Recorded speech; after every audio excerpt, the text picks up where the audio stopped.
Kaos spesial dari Starting Eleven. Klik link di deskripsi untuk pre-order ya.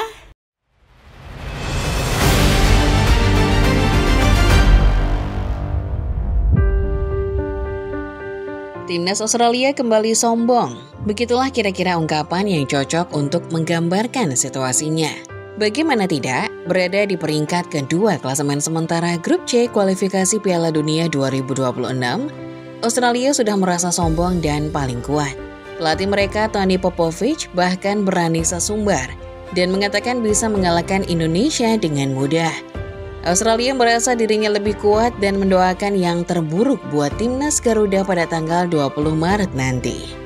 Seperti yang kita ketahui sebelumnya, Indonesia akan tampil melawan timnas Australia dalam laga lanjutan kualifikasi Piala Dunia 2026. Namun sebelum laga dimulai, Tony Popovic selaku manajer utama timnas Australia mengaku bahwa tim mereka jauh lebih baik dari Indonesia. Tak hanya itu, bahkan lebih parahnya lagi, ia sempat merendahkan Patrick Kluivert dan mengatakannya sebagai pelatih yang minim pengalaman. Lantas apa sebenarnya yang terjadi? Benarkah Australia lebih kuat dibanding Indonesia? Sebelum kita mulai pembahasannya Football Lovers, seperti biasa jangan lupa untuk menekan dulu tombol like dan subscribe, serta nyalakan lonceng notifikasinya supaya kedepannya kamu tidak ketinggalan berita-berita terbaru lainnya seputar dunia sepak bola dari channel Starting Eleven Moment.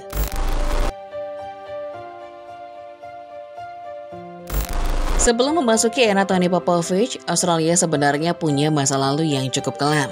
Sama seperti Indonesia yang kini punya timnas sepak bola yang cukup maju, Australia juga dulunya menghadapi situasi genting seperti kita. Berada di bawah kendali pelatih berusia 61 tahun, Graham Arnold, The Socceroos bahkan pernah dianggap yang paling buruk pada masanya. Selain gagal di Piala Asia 2023, Australia versinya bahkan sulit bersaing di kualifikasi Piala Dunia. Permainan Australia sejatinya ganas dan dikenal pantang menyerah, tiba-tiba berubah menjadi lembek. Graham Arnold sendiri sebenarnya bukan nama pelatih sembarangan. Dirinya yang merupakan mantan pelatih timnas Australia tentunya memahami filosofi permainan dari luar dan dalam. Statistiknya pun sebenarnya tak main-main. Graham Arnold tercatat pernah meloloskan Australia ke Piala Dunia pada tahun 2022.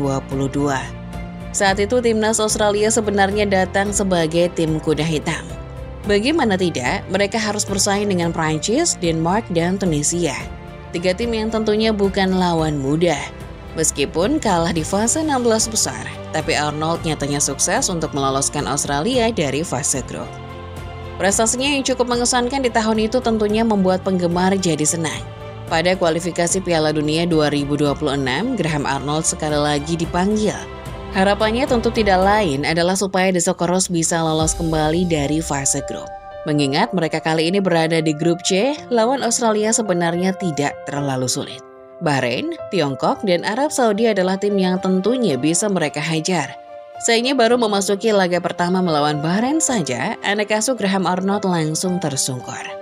Skor 0-1 membuat publik ramai, terutama masyarakat Australia. Timnas mereka yang tadinya dikenal kuat kini justru kalah melawan Bahrain. Kala itu Graham Arnold sendiri juga sempat mengalami tekanan. Namun kegagalannya masih bisa termaafkan. Sayangnya, ketika bertemu dengan Indonesia, Graham Arnold sekali lagi harus menelan hasil pahit. Di bawah arahan Sintayong, timnas Garuda yang didominasi oleh pemain keturunan sukses untuk menahan imbang The Socceroos. Kegagalan untuk menumbangkan Bahrain saja sudah cukup untuk membuat pelatih yang satu ini menjadi down. Apalagi harus menerima hasil imbang setelahnya. Akibat dari tren negatif ini, Graham Arnold yang sudah melatih Australia selama kurang lebih 6 tahun akhirnya memutuskan untuk mundur. Menurutnya, kepergiannya adalah jalan terbaik untuk mengubah masa depan Australia. Saya telah membuat keputusan mengundurkan diri berdasarkan apa yang terbaik untuk negara, para pemain, dan football Australia. Saya telah memberikan segalanya yang saya bisa untuk peran ini. Dan saya sangat bangga dengan apa yang sudah kami capai, ujar Graham Arnold.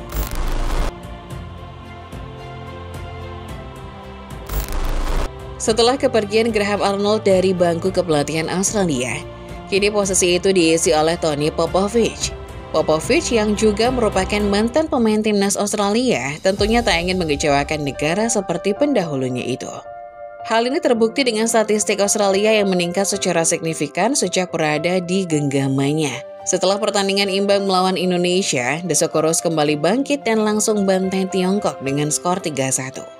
Tak hanya sampai di situ saja, pembuktian Popovich bahkan berlanjut ke match-match selanjutnya, di mana mereka berhasil menahan imbang Jepang, Arab Saudi, dan bahkan Bahrain di leg kedua.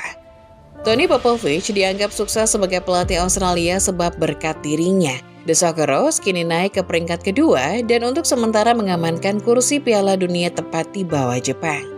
Merasa timnya sudah bertambah kuat, Popovich pun tidak sabar untuk menanti kedatangan Indonesia ke rumah mereka.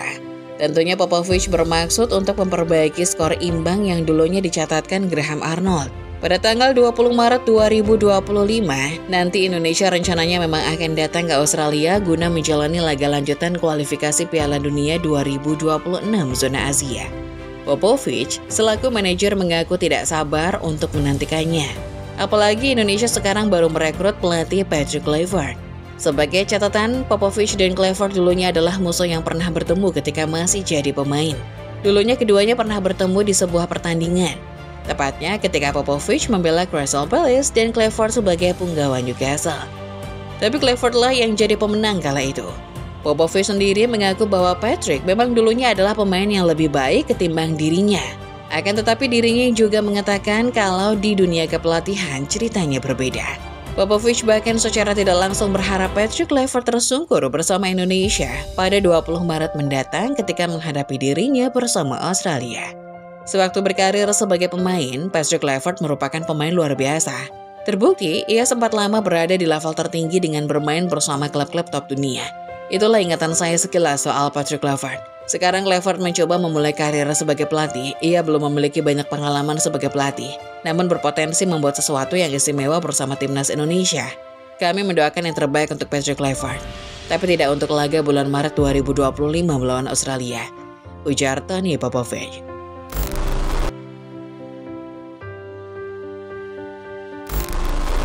Meskipun tampil dengan performa yang mengesankan pada kualifikasi Piala Dunia, ada satu hal yang sebenarnya cukup lucu dari seorang Tony Popovich.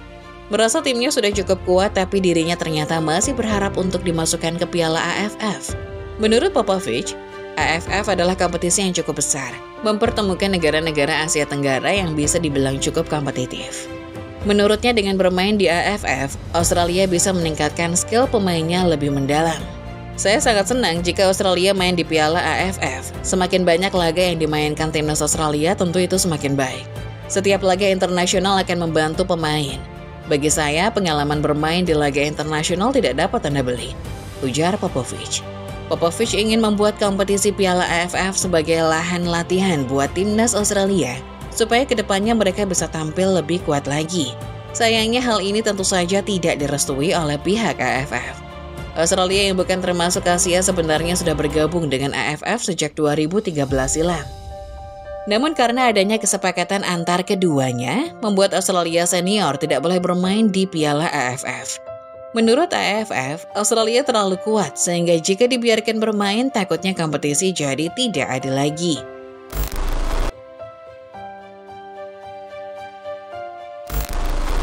Pada akhirnya Australia meski menganggap dirinya sebagai salah satu tim terkuat di grup C, tapi nyatanya mereka tetap butuh latihan. Tony Popovich bahkan rela memberikan pernyataan supaya timnya diikutkan Piala AFF supaya bisa lebih bersaing. Tapi sayang, semua permintaan itu tetap ditolak setidaknya sampai saat berita ini dibuat. Padahal jika diizinkan untuk bermain, Popovich tentunya tidak akan mengirim pemain utama. Kemungkinan Australia akan mengirimkan skuad under 23 seperti yang dilakukan Indonesia pada AFF 2024 lalu. Tapi semua pintu tetap tertutup dan Australia tetap tidak diizinkan untuk bermain di Piala AFF Senior. Meski demikian, Popovich telah menganggap timnya sebagai salah satu yang terkuat. Menurut Popovich, Australia yang sekarang bukanlah seperti versi Graham Arnold, dan dirinya yakin akan mampu mengalahkan Indonesia guna memperbaiki nama timnas mereka. Kami telah melihat bahwa secara fisik dan mental, para pemain mampu mengatasi kesulitan yang dihadapi sepanjang pertandingan dan berbagai momen. Jadi semuanya ada di tangan kami, dan kami tahu bahwa pertandingan pertama lawan Indonesia pada Maret mendatang akan dimainkan di kandang sendiri, di Sydney. Itu memberikan kami kepercayaan diri untuk lolos ke babak selanjutnya. Saat ini kami berada di posisi yang bagus, ujar Tony Popovic. Akhir kata, Australia kini memang sudah berbeda dari yang terakhir kali kita temui. Pelatih mereka yang sebelumnya alami kegagalan kini sudah pergi, digantikan oleh sosok Tony Popovic yang terbukti lebih kuat. Namun Indonesia di sisi lain juga tak boleh diremehkan. Kita sekarang juga sudah berganti pelatih, walau Patrick Kluivert faktanya masih kurang pengalaman. Namun ia dibantu oleh 3 asisten kelas dunia, Alex Pastoor, Daniel Lansat, dan Gerald Vandenberg. Tentunya akan ikut membantu Garuda tumbangkan Australia di laga mendatang. Demikian Football Lovers, pembahasan singkat mengenai Australia yang kembali sesumbar usai berganti pelatih. Bagaimana menurut kalian sendiri? Sanggupkah Australia kalahkan Indonesia? Tulis pendapat kalian di kolom komentar.